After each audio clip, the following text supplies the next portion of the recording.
The moment she lifted her eyes from her phone and saw my face across that restaurant table, every trace of color drained from her cheeks. And I understood, with a sick, plummeting certainty, that whatever my friend Danish had told his sister about his amazing, kind-hearted colleague, he wanted her to meet. He had left out one crucial detail because the woman sitting across from me on what was supposed to be a hopeful first date was not a stranger at all. She was the one person on earth I had spent 3 years trying to forget, the woman whose wedding invitation card I still had folded inside an old notebook I never had the courage to throw away. And the words that left her mouth in that stunned, breathless whisper were not a greeting. They were a verdict. "You've got to be kidding," she said. And then she said nothing else at all, because neither of us had the first idea how to explain, to the people watching us from 3 tables away, exactly why the reunion neither of us had asked for felt like a wound, reopening in real time. To understand why those 4 words carried the weight of a small earthquake, you have to go back nearly 4 years, to a version of my life that ended not with a dramatic betrayal or a shouting match, but with the quiet, devastating politeness of 2 people who loved each other and still couldn't make it work. Her name was Ria, and I met her the same ordinary way most important things begin through a mutual friend, at a colleague's engagement party where neither of us knew many people and both of us had gravitated toward the quiet corner near the buffet table, because crowded rooms made us equally uncomfortable. She was finishing a master's degree in occupational therapy at the time, exhausted from clinical rotations that left her smelling faintly of hospital antiseptic,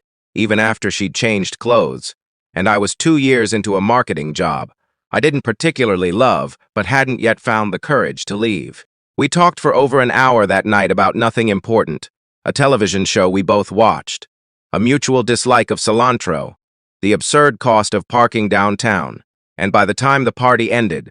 I had her number saved under a name I still remember choosing carefully, as though even then some part of me understood she would matter. What followed was, for nearly 2 years, the happiest stretch of my adult life. Ria had a particular gift for finding warmth in ordinary moments. She would notice a stray cat outside her apartment and insist on buying cheap tins of fish to feed it every evening for months, until it eventually let her pet it. She would remember the names of the elderly regulars at the coffee shop near her clinic and ask about their grandchildren. She would call her mother every single day at exactly 6 inches the evening regardless of where she was or what she was doing.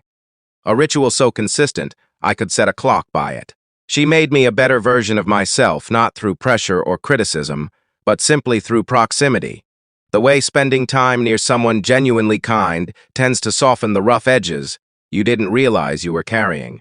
I proposed to her on a Tuesday of all unremarkable days, in her cramped apartment kitchen, while she was halfway through making dinner, because I couldn't wait for a more polished moment to ask a question I already knew the answer to. She said yes with flour still on her hands, laughing and crying at the same time.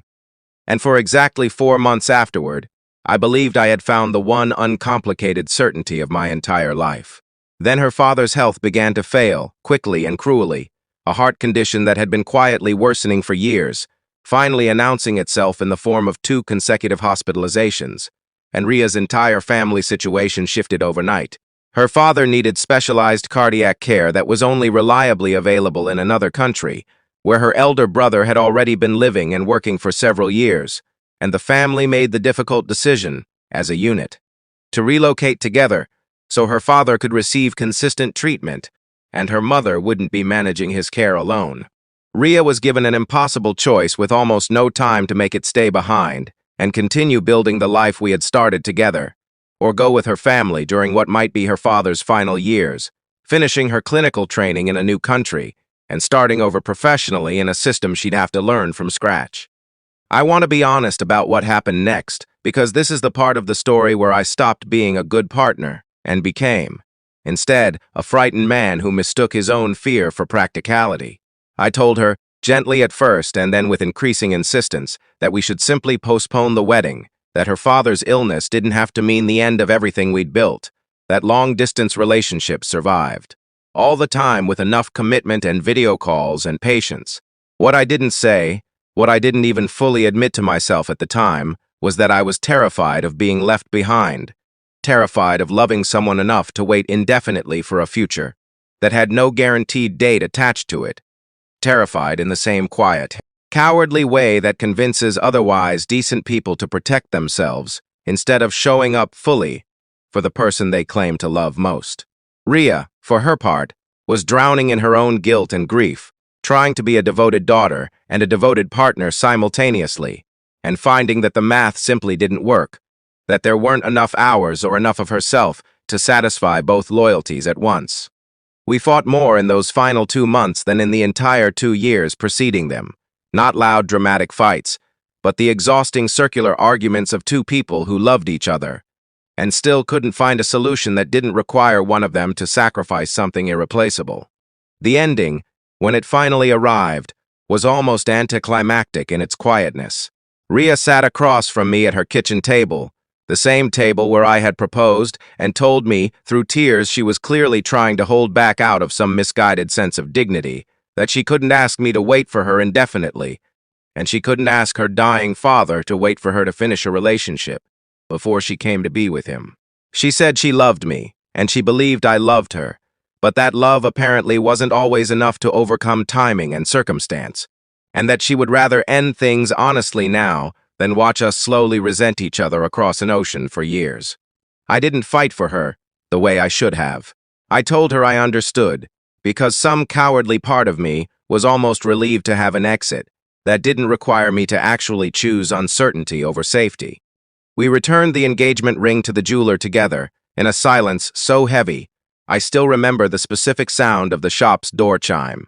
And 3 weeks later, her entire family had relocated, and Ria was gone from my life as completely as if she had never been in it at all. For a long time afterward, I told myself the story of our breakup in a way that made me the reasonable wounded party, someone whose fiancé had chosen family over him, when the truth, which took me years to fully accept, was that I had been given an opportunity to prove my commitment during the hardest chapter of her life, and I had chosen my own comfort instead. I dated occasionally over the following 3 years, always half-heartedly,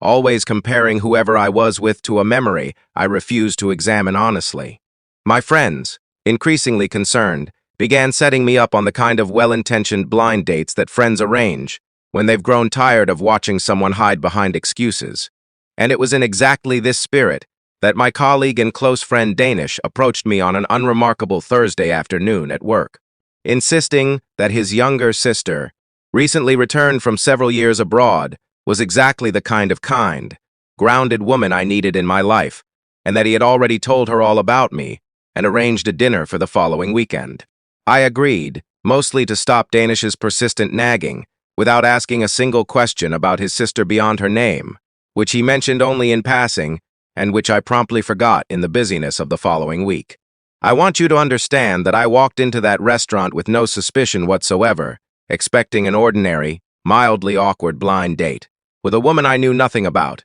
the kind of evening you endure politely and then quietly avoid repeating. If you believe that the people who hurt us most in the past sometimes return carrying an unexpected chance at healing, if you believe kindness and second chances deserve to be honored, even when they arrive in the most improbable disguises, take a moment to like this video. Share it with someone who needs to hear tonight that it is never too late to make things right. Drop a comment letting me know where you're watching from, and subscribe to the channel, because this community exists for exactly the kind of stories that remind us why hope is always worth holding on to. Now, let me take you back to that restaurant table, because what happened after those 4 devastating words changed the entire direction of my life. The restaurant Danish had chosen was a quiet Italian place downtown, dimly lit and softly loud with the murmur of other conversations,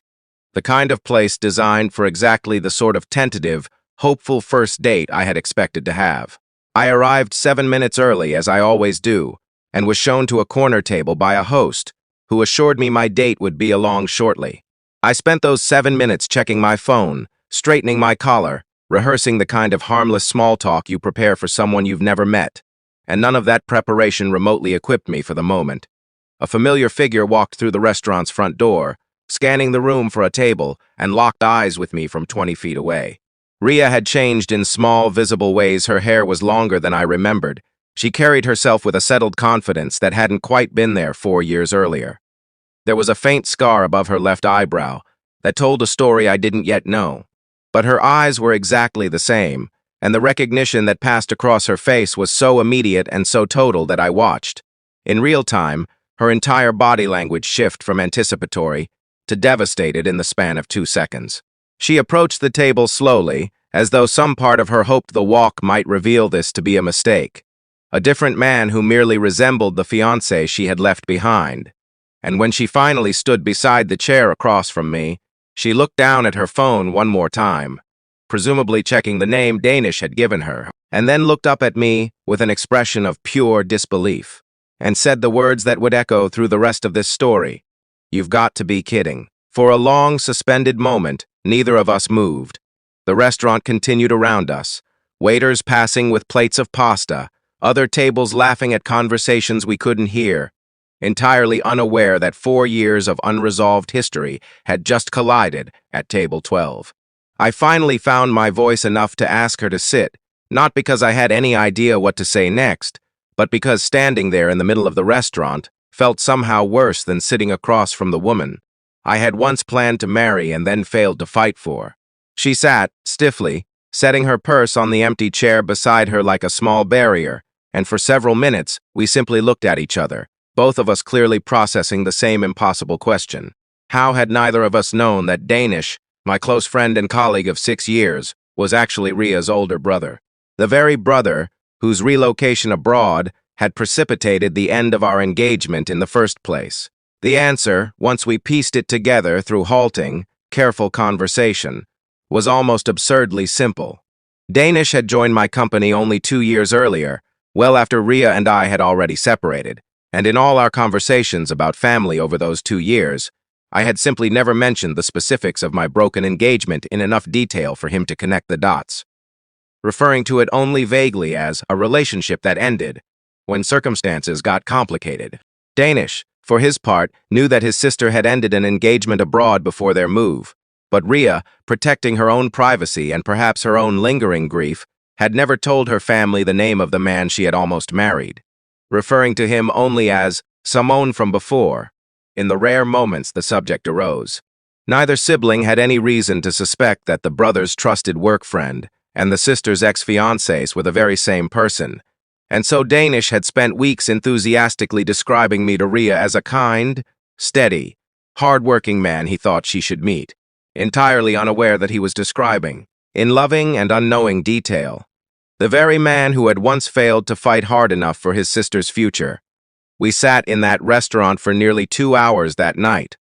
though very little of it resembled a date in any conventional sense. Instead, it became something closer to an unplanned reckoning, both of us finally saying things we had spent 3 years too proud or too hurt to say. Ria told me about her father's treatment abroad, how it had ultimately extended his life by nearly 3 additional years, difficult years, but meaningful ones. Years in which he had watched her complete her occupational therapy licensure in a new country, had walked her older brother's children to school, had lived long enough to see the family rebuild something resembling normalcy in unfamiliar surroundings. She told me, her voice steady, but her eyes glassy, that her father had passed away 8 months earlier, peacefully surrounded by the family who had uprooted their entire lives to be near him, and that she had recently returned to our home city partly for work, and partly because, with her father gone, she found herself wanting to rebuild a life in the place that still felt most like home to her. I told her, in turn, the truth I had spent 3 years avoiding even in my own private thoughts, that I had let her go, not because I didn't love her enough, but because I had been afraid of exactly the kind of uncertainty her father's illness represented, afraid of loving someone through hardship without any guarantee of how the story would end, and that I had mistaken that fear for practicality, when in reality it had simply been cowardice, wearing a more acceptable disguise. I told her that I had thought about her more times over the past 3 years than I could reasonably count, that I had kept her wedding invitation cards folded inside an old notebook I couldn't bring myself to throw away, not because I was still holding on to false hope,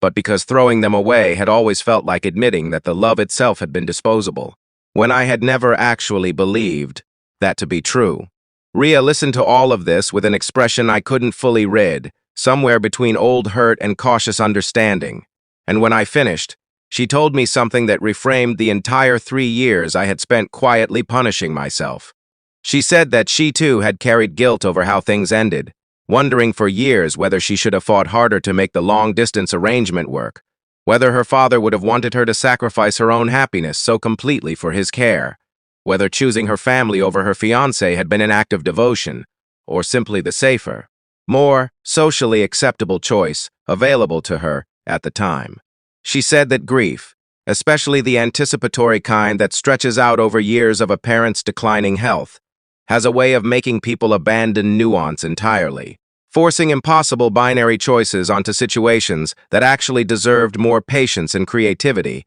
than either of us had been capable of offering each other.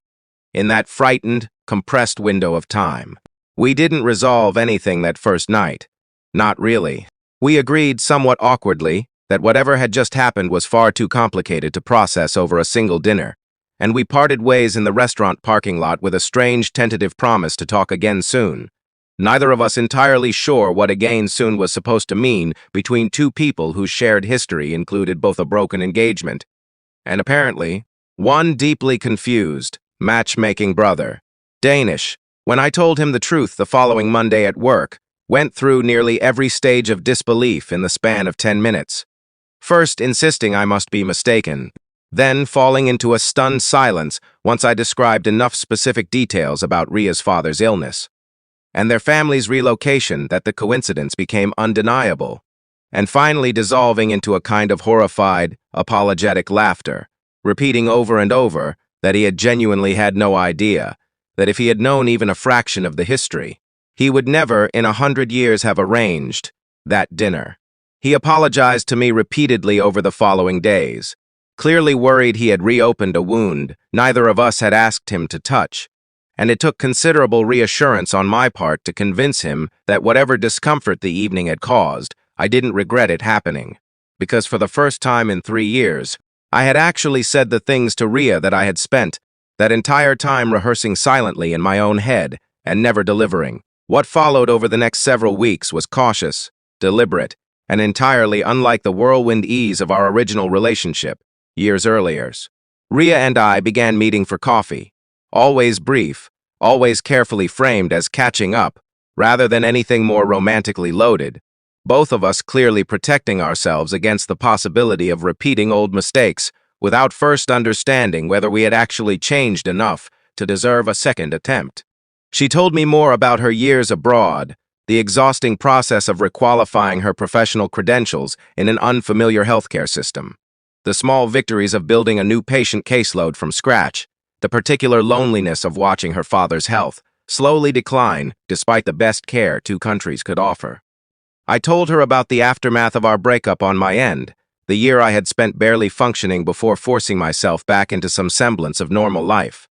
The therapy I had eventually sought out, somewhat reluctantly, after a well-meaning friend pointed out that I seemed to be treating every subsequent relationship as a test. The other woman was destined to fail simply for not being Ria. That admission, more than anything else, seemed to shift something in how Ria looked at me during those weeks of careful coffee meetings. She told me, during one particularly honest conversation, in a nearly empty cafe on a rainy Tuesday afternoon, that she had spent considerable time in therapy of her own during her years abroad, working through not just her father's illness and eventual death, but also the specific grief of having ended an engagement with someone she still loved. A grief made more complicated by the fact that she had never been entirely certain whether the ending had been the right decision or simply the only decision that felt survivable at the time. She said that hearing me acknowledge my own fear so plainly, rather than simply reciting the same old narrative about circumstances beyond our control, made her wonder, for the first time since our reunion, whether the version of me sitting across from her now might actually be capable of the kind of steady, unafraid commitment that the version of me 4 years earlier had not yet learned how to offer. I want to pause here and be honest about how frightening that conversation was for me, because rebuilding trust with someone you've already disappointed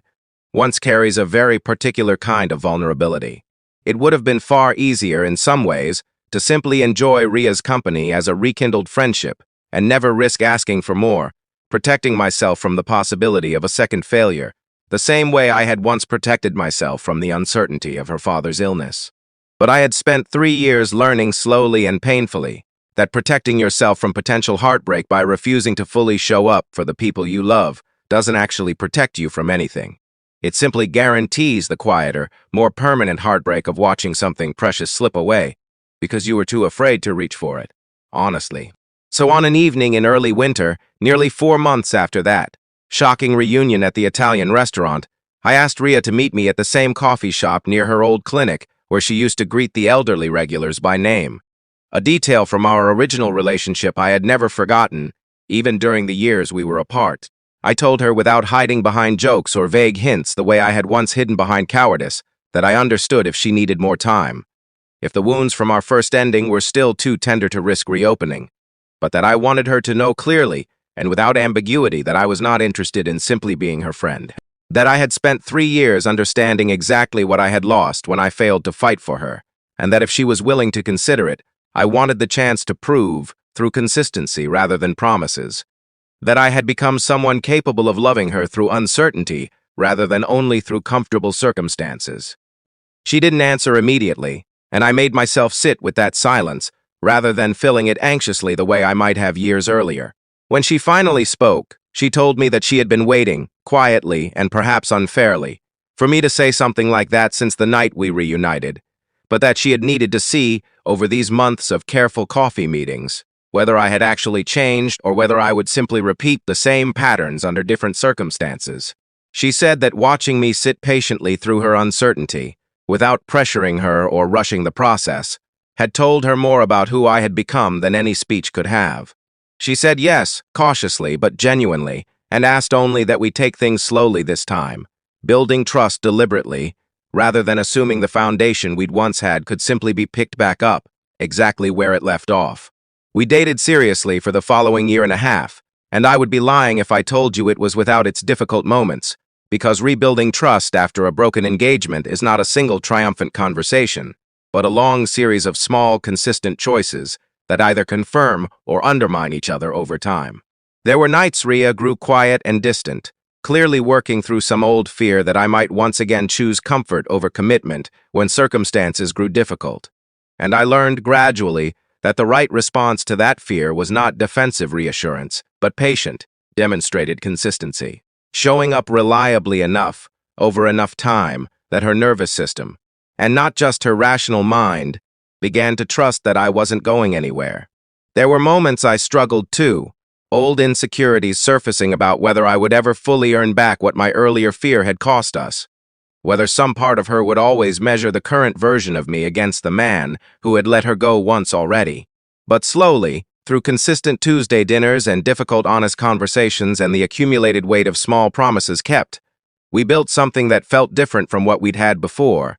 not because the love itself was different, but because the foundation beneath it finally matched the depth of what we felt. Danish, who had long since recovered from his initial mortification over the entire situation, became something of an unofficial family cheerleader throughout this process, occasionally teasing us both about being the world's most unlikely blind date success story,